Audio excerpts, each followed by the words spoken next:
반갑습니다. 팔복이 다 끝났어요. 이제 산상순 본격적으로 들어가야 할 때인데, 그 다음에 나오는 것이 소금과 빛의 이야기입니다. 이 산상순 5장, 6장, 7장에서 제일 처음으로 팔복이 나오고 그 다음 문을 여는 것이 너희는 세상의 소금이니 라고 하는 것인데, 이 세상의 소금과 빛에 대해서 이제 다음 주에 빛에 대해서 말씀을 드리고, 오늘은 소금에 대해서 마태복음 5장 13절 한 절 가지고 같이 한번 생각을 해보려고 하는데, 이 소금과 빛의 이야기가 산상순 전체의 중심에서 팔복과 그 이후에 나오는 모든 말씀들을 이어주는 가교 역할을 합니다.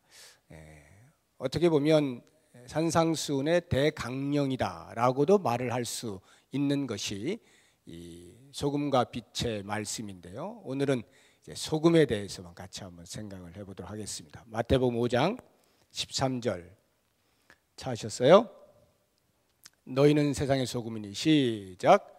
너희는 세상의 소금이니 소금이 만일 그 맛을 잃으면 무엇으로 짜게 하리요? 후에는 아무 쓸데없어 다만 밖에 버려져 사람에게 밟힐 뿐이니라. 아멘. 자, 이 소금, 너희는 세상의 소금이니, 이 말씀은 예수님께서 모여 있는 그 제자들, 몇 명 되지도 않겠죠? 그 산에 올라온 이제 무리들 사이로 이렇게 제자들이 나와서 그 제자들에게 말씀하고 있는 것이니까 뭐 얼마 안 될 거예요. 그 숫자에게 이제 말씀하시기를 너희는 세상의 소금이다, 이렇게 이제 말씀을 하시는데, 그렇게 말씀하신 목적이 무엇이겠습니까? 세상에 대하여 너희들이 이러이러한 영향력을 미치는 사람이 되었으면 좋겠다라고 하는 마음으로 세상의 소금이다 말씀하지 않았겠습니까? 그렇게 볼 때에 이 너희는 세상의 소금이라고 하는 말씀 속에 담겨 있는 큰 뜻 두 가지만 오늘 같이 생각을 해보도록 하겠습니다. 하나는 소금의 효능, 즉 그리스도인의 정체성에 대한 이야기고, 또 다른 하나는 소금에 접촉하는 특성, 접촉성, 그것은 그리스도인의 사명이라 이렇게 말을 할 수가 있겠는데, 그 두 가지에 대해서 예수님께서 염두에 두시고 너희는 세상의 소금이라 이렇게 말씀을 하신 것이죠. 자, 그러면은 이 효능에 대해서, 소금의 효능에 대해서 우리가 한번 생각을 해보고자 하는데, 세상의 소금이다라고 할 때에 소금을 무엇으로 알 수 있습니까? 그냥 보아서는 이게 소금인지 뭐 설탕인지 아니면 밀가루인지 정확히 구별이 안 되죠. 그러나 손가락을 찍어서 맛을 보면 금방 알 수가 있는 거죠. 맛을 보면 이게 소금이구나 하는 것을 알 수 있어요. 겉으로 보아서는 잘 드러나지 않는 것일지라도 손가락에 찍어서 맛을 보면 금방 소금인 것을 안다라고 할 때에, 우리가 그리스도인됨의 정체성을 어떻게 갖느냐라고 하는 것은, 겉으로 보아서 소금 비슷한 것들이 있어요. 설탕도 있고 밀가루도 있는데 뭐 입자가 비슷하고 색깔이 비슷해서 소금이냐? 아니라는 것이죠. 우리가 예수 그리스도를 믿는 사람입니다라고 고백을 하고 그리스도인으로서 모두가 출발을 하지만, 어떤 경우에는 교회를 그저 다니기만 하는 사람이 있을 수가 있고, 어떤 사람은 나는 세례를 받았으니까 그리스도인이야 라고 말하는 사람이 있을 수도 있고, 또 어떤 사람은 나는 예배를 꼬박꼬박 참석해 라고 하는 것으로 그리스도인이라 생각을 할 수도 있겠습니다. 예수님께서 말씀하실 때 너희는 세상의 소금이라는 것은 그와 같이 외형적인 조건을 갖추거나 외형적인 자격을 얻은 것으로서 그리스도인됨이 아니라, 맛을 보아 짠맛이 날 때 소금이라 하는 것처럼 우리에게는 무엇인가 쿡 찌르면 그리스도인이라고 하는 무엇이 있어야 한다라고 하는 것이죠. 자, 그렇다고 하면 그 그리스도인이 무엇이냐는 거예요. 그리스도인. 무엇을 보아서 그리스도인이라 알 수 있겠는가? 한 세 가지 정도를 보자고 하면, 너희는 세상의 소금이니, 지금 나온 사람들이 제자들이라 했죠. 제자들이라는 얘기는 적어도 예수님을 믿는 사람들 아니겠습니까? 다시 말하면 가장 기본, 그리스도인됨의 가장 기본적인 효능, 그것은 예수 그리스도를 나의 구세주로 고백하는 신앙의 고백이 있어야 하는 것입니다. 여러분들은 뭐 다 그 신앙의 고백을 하시는 분이라 생각을 제가 하고 싶습니다만은, 여러분 개개인이 한번 진정을 한번 물어보십시오.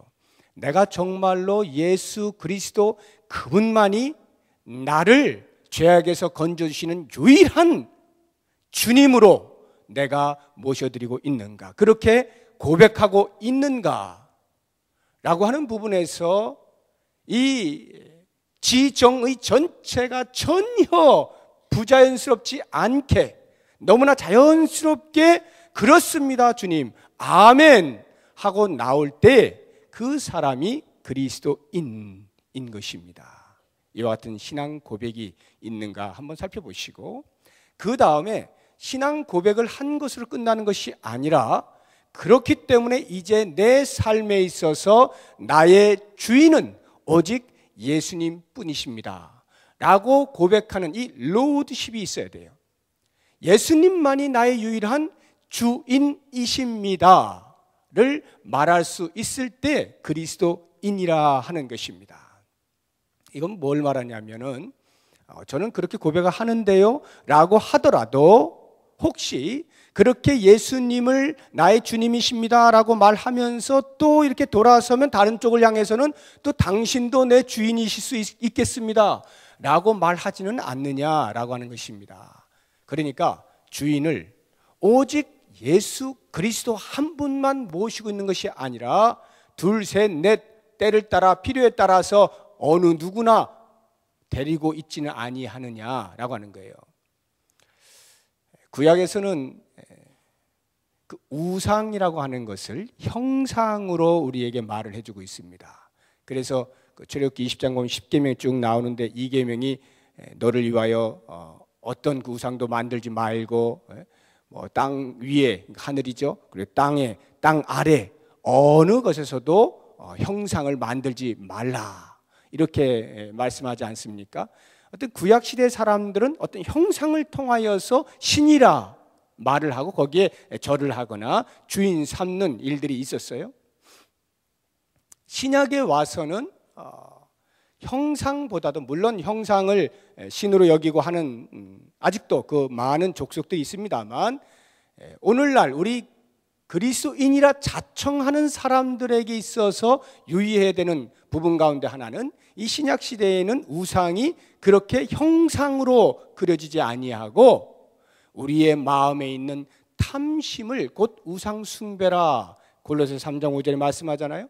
그러한 그 보이지 아니하는, 그러나 마음 이미 빼앗긴 그러한 것으로 예수님을 대체하는 우상들을 섬길 수가 있다는 것입니다. 이것은 예수를 안 믿는 사람은 말할 것도 없고, 예수님을 믿고 있는 우리들조차도 때로 교회에 와서, 예배당에 와서 예배를 드릴 때, 기도할 때는 당연히 주님을 주인이라 이렇게 고백을 하죠. 예수님이 나의 주인이십니다 고백을 하지만, 또 일상의 삶에서 나가 살다 보면 나도 모르는 사이에 다른 그 무엇을, 잠시 예수님은 잠깐 옆에 계시고 내가 좀 이분과 함께 좀 얘기 좀 나눠야 되겠습니다, 저는 지금 이게 필요한데 내 주인 삼아야 되겠습니다 라고 하면서 그 무엇인가를 모시려고 하지 않느냐라고 하는 것에 대해서 우리가 좀 깊이 생각을 해봐야 됩니다. 과연 그리스도인이 무엇을, 어떻게 사는 사람을 가리켜서 그리스도인이라 하느냐라고 할 때, 예수님만을 주인 삼는 사람을 가리켜서 그리스도인이라 이렇게 말하는 거예요. 그 다음에 한 걸음 더 나아가게 되면 비록 내가 예수님을 주인으로 삼았다 할지라도 그 주인에게 얼마만큼 충성하느냐, 얼마만큼 전심으로 따르느냐라고 하는 것은 또 다른 문제입니다. 그래서 예수님께서 그 모인 제자들을 향하여 너희는 세상의 소금이라 말씀을 하실 때에는 바로 이 부분, 너희는 전심으로 나를 따르는 자이어야 한다라고 말씀을 하고 있는 것입니다. 이 소금에 대한 이야기가 마태복음에도 나오고 마가복음 9장 50절에도 나오고 누가복음 14장에도 나와요. 그 누가복음 14장 한번 펴보셔요. 거기를 보시면은 여러 이야기를 하시다가 35절 누가복음 14장 35절에 가서 소금이 좋은 것이로되 소금도 만약 그 맛을 잃으면 무엇으로 짜게 하리요, 이렇게 이제 결론을 내리는데 그 25절 이하에 나오는 말씀들을 보시게 되면 이런 것들입니다. 너희가 나를 따르려면은 자기 십자가를 지고 나를 따라야 한다.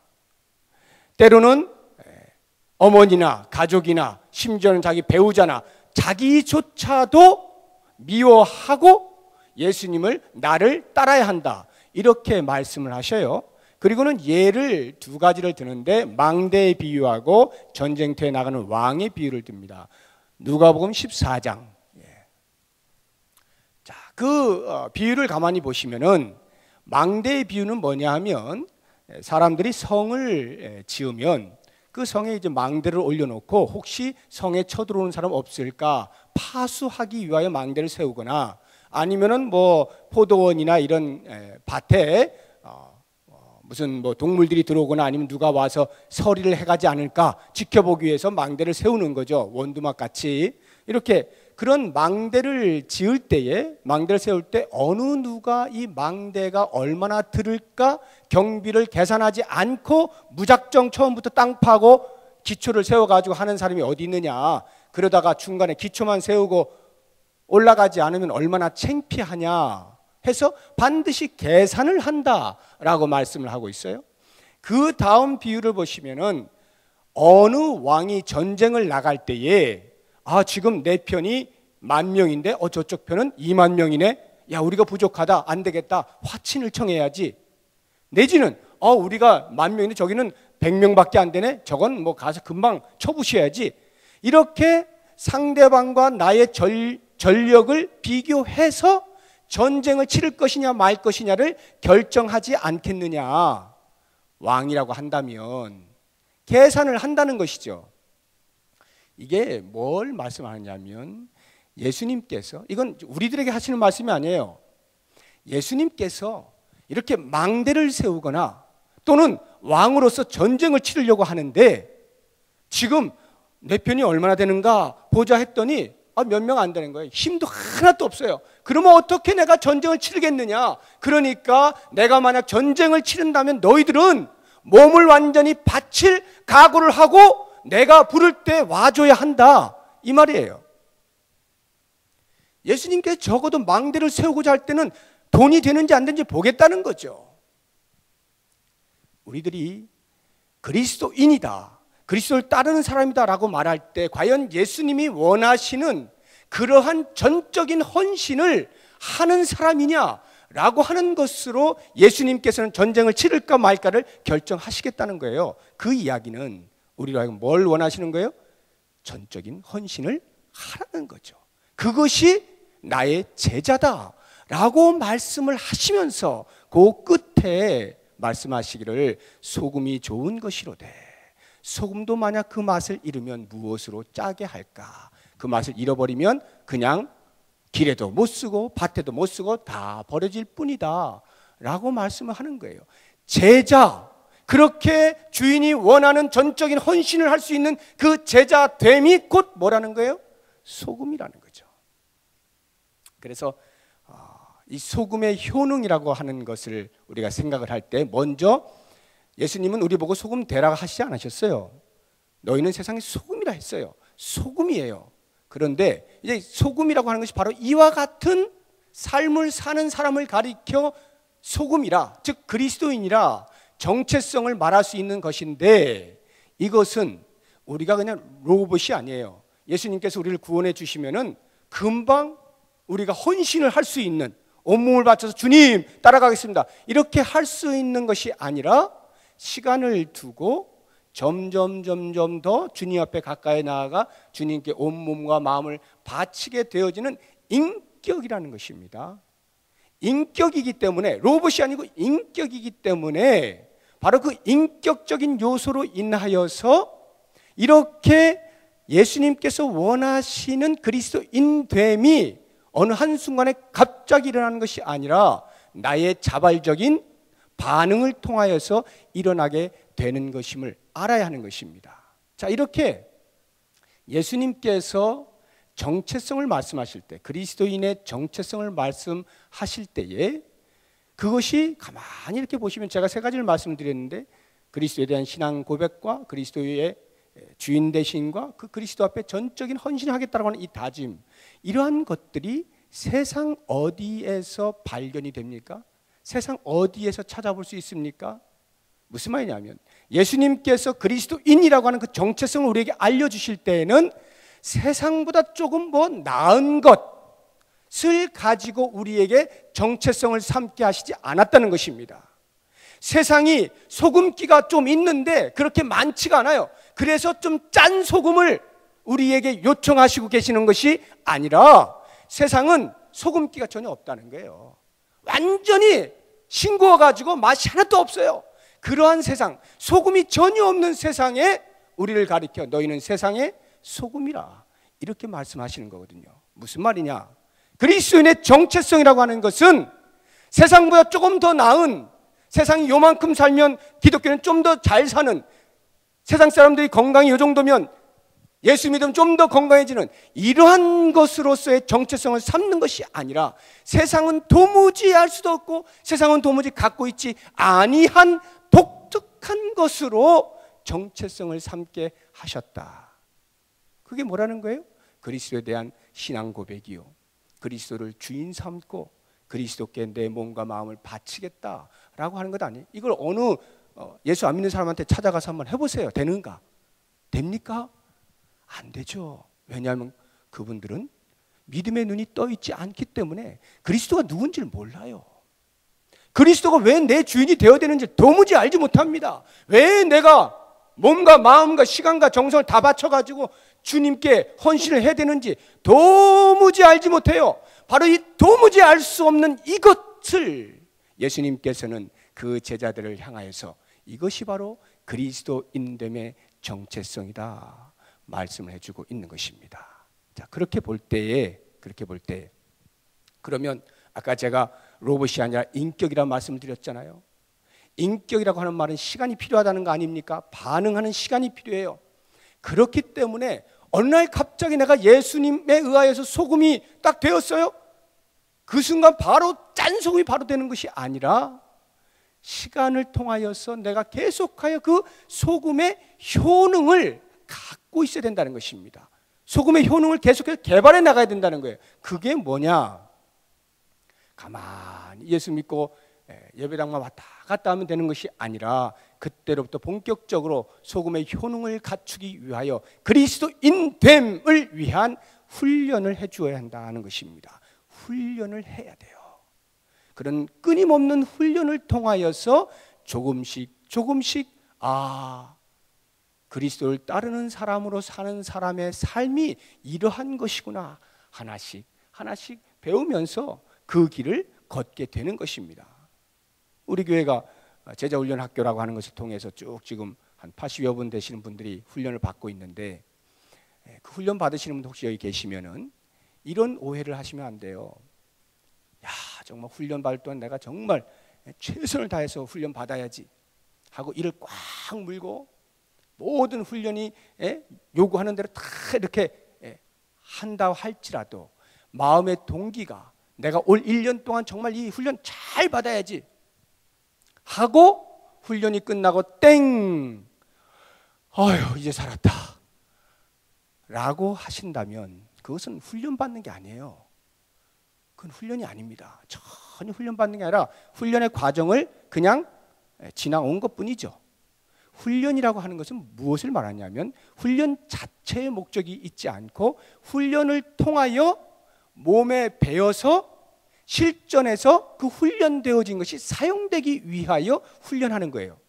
우리가 경건의 시간을 갖고 훈련하고 애를 쓰는 것은 그동안에 훈련하지 아니함으로 몸에 배기지 아니한 그러한 습관들을 계속 훈련을 통하여 습관을 여기다 쌓아서 우리의 일상의 삶에서 나도 모르는 사이에 툭 던져지면 예수님, 하나님, 성령님 찬양하고 기도하고 노래할 수 있는 그러한 사람 되라고, 그것을 위하여 훈련을 받는 것이거든요.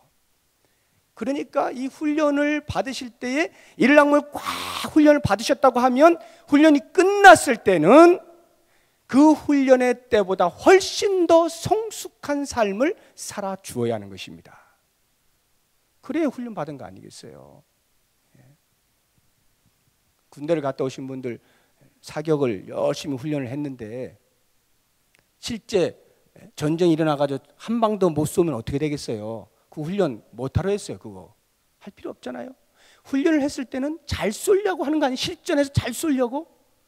그러니까 훈련생보다 훈련이 끝난 사람이 훨씬 더 총을 잘 쏴야 되죠. 당연히 그와 같이 우리의 삶이 주님께서 로봇으로 부르신 것이 아니기 때문에 인격에게 말씀을 하시고 인격을 향하여서 너는 소금이라 말씀하시고 그 소금의 그 짠 효능을 갖게 하시는 시간들을 우리에게 계속 주기 때문에 그 시간 속에서 끊임없이 나 자신을 저 복종시키고 훈련을 통하여서 짠 그 잠재성 소금의 효능을 쫙 유지하고 있어야 비로소 세상에 대하여 영향을 미칠 수가 있게 되는 것입니다. 자, 그러면 이제 이렇게 효능이 잘 갖춰졌어요. 정말 누가 뭐래도 짠 소금이야. 그냥 딱 맛만 보면 막 짜.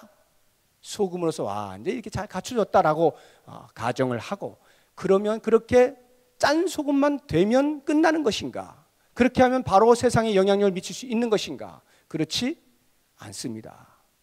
짠 소금이 만약 소금통 안에 딱 들어있어 가지고 장식용 뭐죠 이거? 장식장 안에 예쁜 소금통 안에 딱 이렇게 넣어져 있다가 해보세요. 끝내주게 짠 소금인데, 그리고는 한 번도 치질 않는 거야. 이렇게 계속 그 소금통 안에 들어만 있어요. 그러면 그 소금이 무슨 소금이냐 이거지. 그게 무슨 소금이에요 그게. 그냥 그 소금통이 얼마나 예쁜가만 우리가 쳐다보고 있는 것뿐이지 소금의 역할을 전혀 못하잖아요. 무슨 말이냐? 소금의 효능으로서의 그리스도인됨의 정체성을 잘 갖추었다고 한다면 그 다음에 해야 할 일은 이 세상에 대하여 접촉을 해야 된다는 것입니다. 접촉을, 소금은 소금통에서 뿌려져야 비로소 짠맛이 국에 들어가는 거 아니겠습니까? 그런 것처럼 그리스도인 된 사람이 세상에 대하여 들어가서 녹아져야 되는 거예요. 접촉을 통해서 녹아지면서 우리도 모르는 사이에 같이 짜져야 비로소 세상에 대한 영향을 미쳤다라고 말을 하는 것 아니겠습니까? 자, 그렇다고 하면 이렇게 접촉을 해야 된다라고 할 때에 예수님께서 왜 그 많고 많은 것 가운데에서 하필이면 소금을 비유로 들으셨을까? 은유법이죠. 너희는 세상의 소금이다라고 할 때 은유법인데 왜 너희는 세상의 설탕이다 이렇게 안 하시고 너희는 세상의 소금이다라고 하셨을까요? 그것은 만약 설탕이라고 말을 했을 때에 그 설탕이 갖는 어떤 기능과 역할에 있어서 그것이 그리스도인이 세상에 대하여 미치는 영향을 설명해낼 수 없기 때문 아니겠습니까?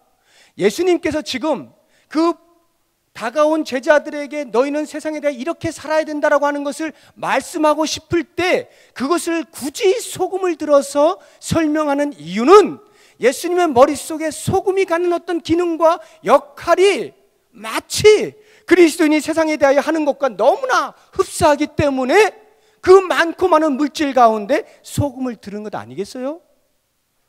자, 그렇다고 하면 예수님께서 생각하고 계셨던, 머릿속에 염두에 두셨던 그 소금의 기능은 과연 무엇이냐?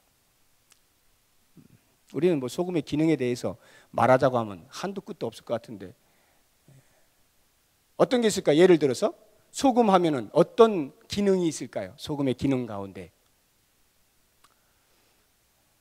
우리 인생을 많이 사신 권사님께서 한번 소금 하면 어떤, 이가 시려서, 이가 시릴 때는 소금이 좋죠. 왜냐하면 이 소금으로 이도 닦고 이러잖아요. 이게 충친하고 하면 소금 하면 그게 약간 이렇게 아물어지는 거 있잖아요. 이런 기능이 있다니까요. 소금이. 그거 말씀하시려고 했죠, 집사님? 네, 좋습니다. 소금의 기능 가운데서 한번 말씀하실 분. 또 우리 저기 김희순 권사님.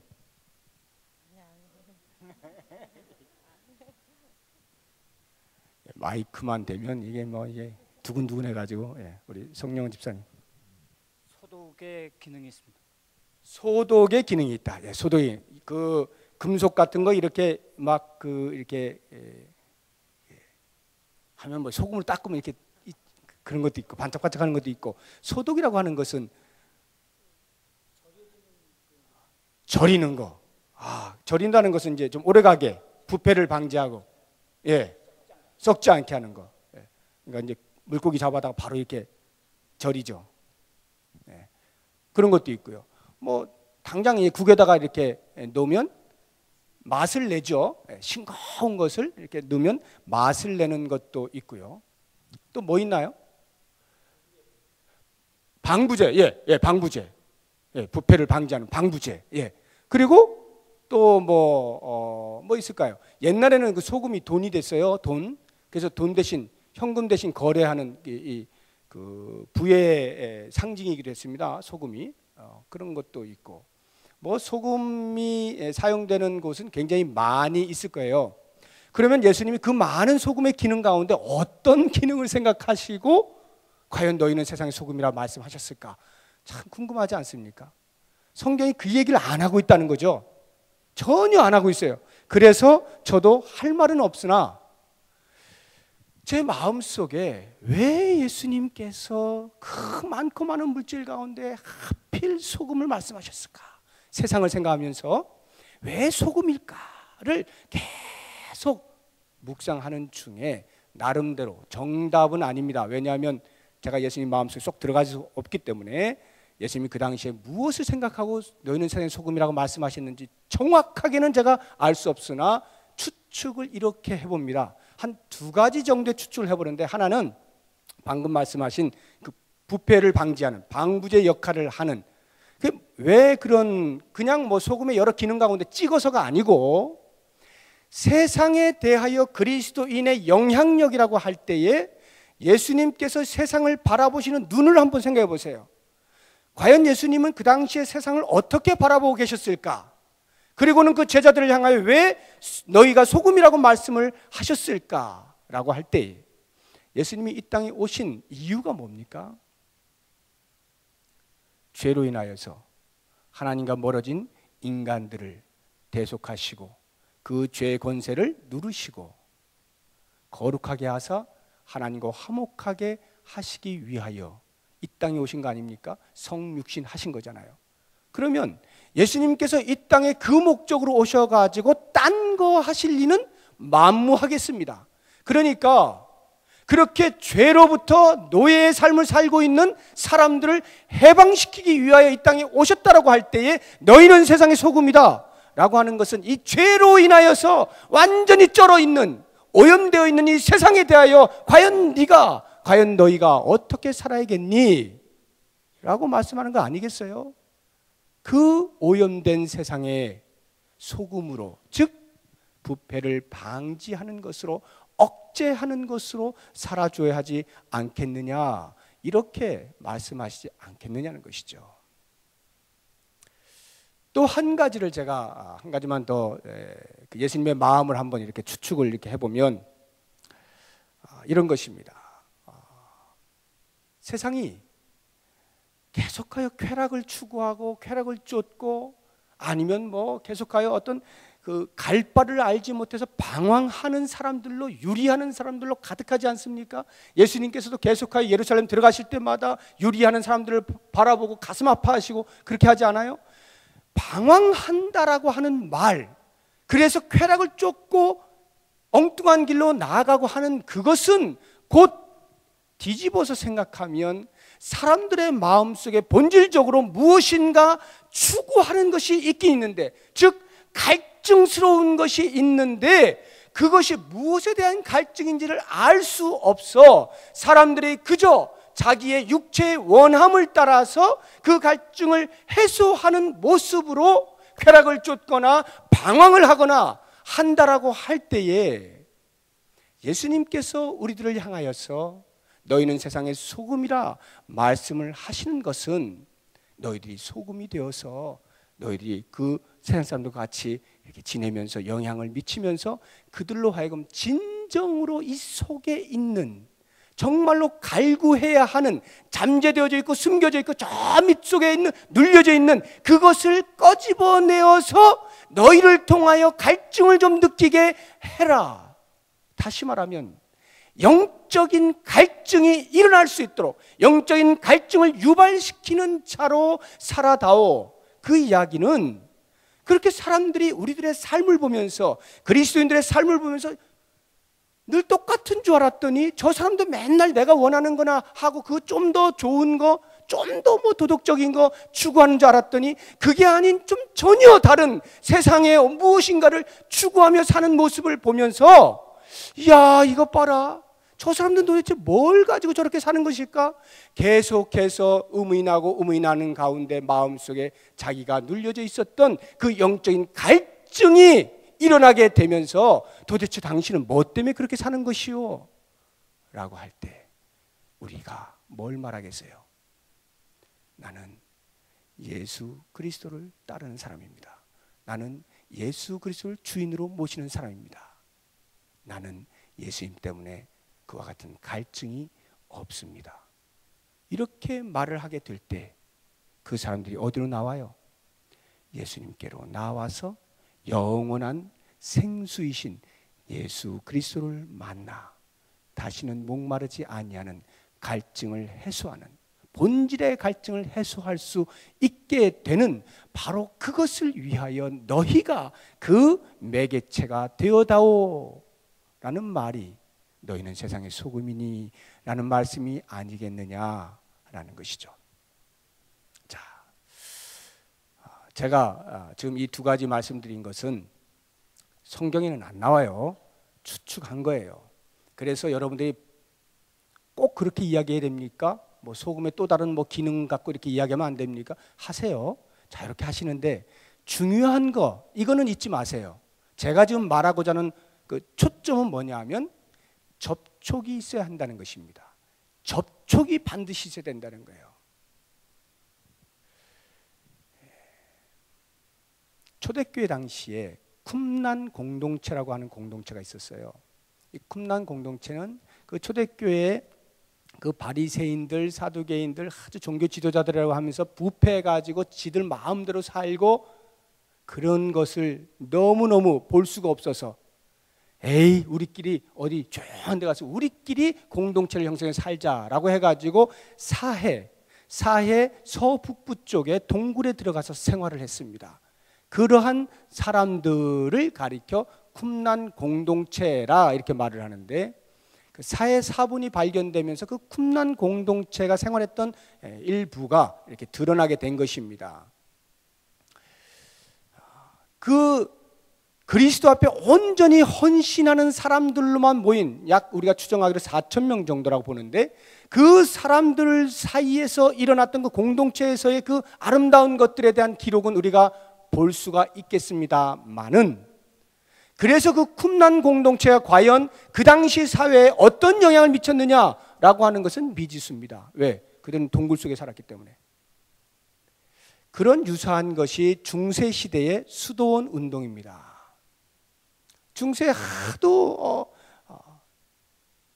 신앙 같지 않은 신앙의 삶을 사는 것에 대하여 경건한 자들이 수도원을 짓고 그 속에 들어가서 공동체 생활을 한 것입니다. 그게 수도원 운동의 시발점인데, 오늘날에 이제는 학문 용어가 됐습니다만 게토라고 하는 말이 있어요. 게토, 게토레이의 게토. 그 게토가 뭐냐면 이태리어입니다. 이태리어인데 유대인 거주 지역을 가리켜서 게토라고 이렇게 이태리어로 말을 하는데, 그게 뭐냐면 이제 중세 시대에 그리스도교와 유대교가 이게 같이 합해질 수가 없는 거예요. 그래서 이 그리스도교가 그 당시에는 왕성했잖아요. 그래서 유대교를 별도로 너희들 저쪽 가서 모여 살아, 이렇게 유대인 따로 거주 지역을 강제로 이주를 시켰습니다. 그래서 그 유대인들이 사는 그 장소를 가리켜 게토라 이렇게 말을 했는데, 이 게토가 이제 나치 시대에도 게토가 있었고요. 뭐 남아공 같은 경우에는 그 흑인 분리 정책 같은 거, 아파타이트 정책 같은 게 다 게토화하는 거죠. 흑인들만 따로 모아서 살게 하고 하는 이런 것인데, 이 게토라는 말이 오늘날 현대 이 기독교에 와가지고 학자들에 의하여 어떻게 사용되고 있느냐 하면, 기독교가 서구 기독교가 중심 아니었습니까? 그 기독교가 게토라이즈 됐다, 게토화되었다라는 거예요. 그래서 기독교의 힘을 규합해 가지고 기독교 안에서 왕국을 세워서 그 안에서 기독교인들이 막 놓고 생활하고 즐기고 기뻐하고 박수치고 예배드리고, 세상은 어찌되든지 그 안에 왕국을 만들어 놓고 생활했다라고 하는 것으로 기독교의 게토를 성토를 했습니다. 오늘날에 우리 한국교회를 보고, 한국교회가 불과 몇십 년 전만 해도 외부로부터 얼마나 많은 핍박 가운데서 그 신앙을 지키기 위한 애씀이 있었습니까? 그러면서 그리스도인으로서의 바른 삶을 사는 몸부림이 있었는데, 어느덧 그것이 지나가면서 이제 누구도 핍박하지 않게 되면서 나름대로의 기독교에 힘이 생겼어요. 그렇게 되면서 우리도 모르는 사이에, 우리는 인식하지도 못하는 사이에 기독교가 우리 안에서 게토화되어져서 세상이 어찌 살든지 일단 우리가 이 안에서 잘 살면 돼라고 하는, 교회 안 울타리를 쳐놓고 그 안에서 유유자적하게 만족하며 사는 그런 삶의 행태가 우리도 모르는 사이에 생겨났다는 것입니다. 바로 이 부분에 대해서 예수님께서 말씀하시는 것은 그 울타리를 무너뜨리라는 거예요. 우리 울타리 무너뜨렸잖아 지금. 우리 교회 담벼락 다 없앴잖아요. 상징적인 의미예요. 상징적으로 뭘 말하냐면, 세상과 접촉을 하지 않는 한 아무리 우리가 소금으로 잘 살고 있어도 소용없다는 것입니다. 우리가 소금인 이유는 오직 한 가지, 세상에 있을 때만 유효한 거예요. 왜 예수님께서 너희는 세상의 소금이라 말했겠어요? 천상에서는 소금일 필요 없어. 다 소금인데 뭘 소금이 필요 있어요? 이 소금이 필요한 세상에 대하여 너희가 소금이어야 한다라고 말씀하시는 거거든요. 그러니까 우리를 필요로 하고 있는 이 세상에 대하여 접촉을 해야만 드디어 우리에게 있는 그 짠맛이 그들에게 용해되어져서 그들도 갈증을 느끼고, 우리가 그리스도를 통하여서 생수를 얻는 것처럼 그들도 생수를 얻고, 이 세상에 죄악이 만연하고 죄악이 브레이크 없이 그냥 비탈을 막 내리다를 때에 우리가 소금되어서 브레이크라도 좀 잡아주면서 억제하게 만드는 그런 역할을 해 주어야 한다라고 하는 것입니다. 이것이 바로 예수님께서 말씀하시는 너희는 세상의 소금이니 라고 하는 말씀의 의미입니다. 이제 제가 말씀을 정리하겠습니다. 두 가지를 제가 말씀드렸는데, 하나는 소금의 효능, 또 하나는 소금이 접촉해야 된다. 이 두 가지를 말씀을 드렸는데, 이 두 가지는 상호 의존적입니다. 어느 것 하나도 약화가 되어서는 안 됩니다. 소금의 효능은 끝내주는데 접촉이 없으면 아무 소용이 없게 되는 것이고, 접촉은 끝내주게 하는데 효능이 없으면 그냥 짓밟힐 뿐입니다. 그렇기 때문에 우리는 소금으로서의 효능을 반드시 유지하면서 끊임없는 훈련을 통하여, 끊임없는 실전의 영적 전쟁을 치러내음을 통하여서 그런 효능을 끊임없이 유지하고, 그러면서 그것을 나 혼자만 간직하지 아니하고 세상을 향하여 접촉하여서 그들에게 이 소금의 맛을 나누어 주는, 그러므로 하나님의 나라를 이루어가는, 이것이 주께서 우리에게 요구하시는 것 꼭 기억하시고, 이 밤에 우리가 기도할 때에 이러한 기도의 제목을 가지고 부여잡고 기도하셔서 나 개인으로 뿐만이 아니라 우리 부평동북교회 공동체 전체가 소금으로 바르게 잘 살아갈 수 있기를 바랍니다. 기도하겠습니다. 오늘 말씀을 생각하시면서 과연 내가 그리스도인 됨의 정체성을 얼마나 인식하고 살았는가 한번 돌아보시기 바랍니다. 나는 예수 그리스도를 온전히 주로 고백하고 있는가? 예수 그리스도만을 내 인생의 주인으로 섬기고 있는가? 예수 그리스도를 전심으로 따르고 있는가? 라고 하는 것 깊이 생각하시고, 그렇게 나 자신이 그와 같은 자리에까지 이루도록 끊임없이 훈련하고 복종시켜서 소금으로서의 효능을 잘 유지하고, 그래서 이 세상에 대하여 두려워하지 아니하고 부끄러워하지 아니하고 주저하지 아니하고 기꺼이 나아가 접촉하면서 그 세상으로 소금의 맛을 내게 하는 매개체 역할을 잘 감당할 수 있기를 위해서 다 같이 한 목소리로 기도하겠습니다.